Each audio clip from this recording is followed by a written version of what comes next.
Shalom, John, Shalom, Judith. and welcome to another overview on the Parsha for this week, which is Chukat.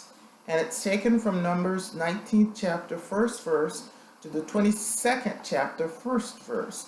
And in my Torah, it's divided into three sections. The first section, three sections. The first section is the red cow, laws of purifications, number 19, verse 1 through 22. The next section is 38 years after, 38 years later, and that's from Numbers 20th chapter, verse 1 through 19. And then wandering and warfare, Numbers 21, verse 1 through chapter 22, verse 1. And we have a lot of things occurring in this particular Torah portion. Yes, I was going to talk about the red heifer, but let's pick something else because this one goes back a long ways, at least part of the ramification. And that has to do with the complaining of the Jews. And sometimes, or should I say, the children of the desert. These are the, or called the children of knowledge, as some of the sages call them. They refer to them as the children of knowledge because they were the first ones to receive the Torah. They were the ones to see God's miracles and the plagues. So they were in a unique position that no one else has been in. But they complained, and they complained about the food. And they spoke evil against God, so I'm going to call that evil speech. And that evil speech goes back to the beginning in the Garden of Eden, when the snake spoke ill against God and convinced Eve and also Adam to eat from the fruit, and they fell. And God cursed the snake and said, basically, you will eat from the dust of the ground. And what that means is, doesn't matter what the snake eats, it all tastes the same. Now, why was this parallel?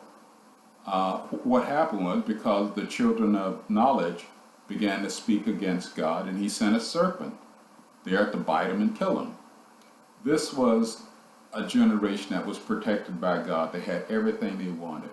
They had the food that when they ate the manna, my understanding is it tasted like anything they wanted to taste. Whereas when the snake ate anything, it tasted like nothing. They all taste the same. So that was the punishment. They were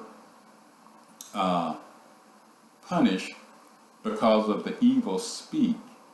And the serpent was used, I guess, as a throwback to show them the originator of evil speak and what he was subject to, and they were subject to the same thing. This is a generation that had the protection of God, and they turned the protection of God upside down.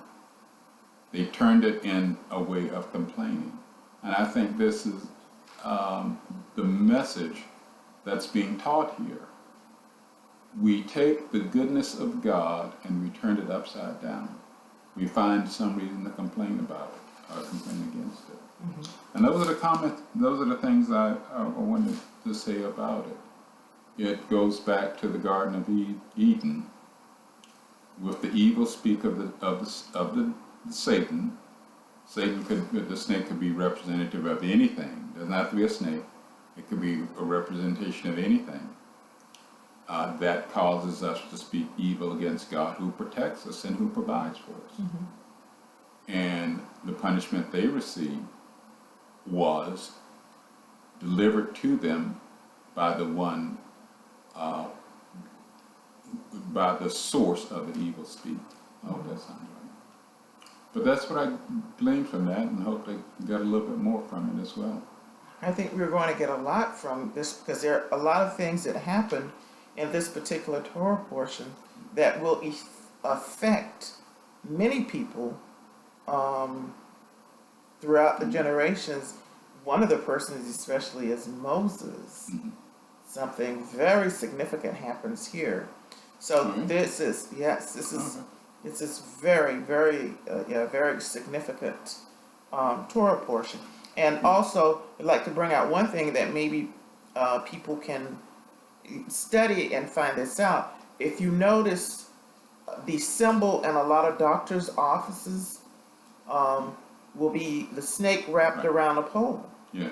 And I wonder if you paid any attention to that before. So and that's very interesting because it has its throwback to this particular event that happened with Israel in the desert. So you may want to study that before Shabbat.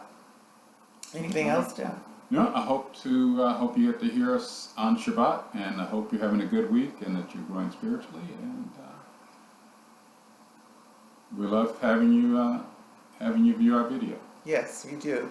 And so we pray that you will have a wonderful Shabbat Shalom. Shabbat Shalom.